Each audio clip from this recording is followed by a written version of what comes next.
பெகல்காம் பகுதியில பயங்கரவாதிகள் 26 பேரை சுட்டு கொண்டிருக்காங்க. மோடி எதுவுமே செய்ய மாட்டாரு.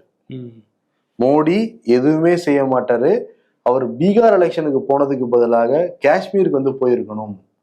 இதெல்லாம் நம்ம பார்த்து அப்படியே கடந்து செல்ல வேண்டியதுதான். எல்லாமே முடிஞ்சிடுச்சு அப்படின்னு யார் சொல்லியிருக்கா? சுப்பிரமணியன் சுவாமி, பாஜகவுடைய ஒரு மூத்த தலைவர், அவரே குற்றச்சாட்டு வைக்கிறாரு.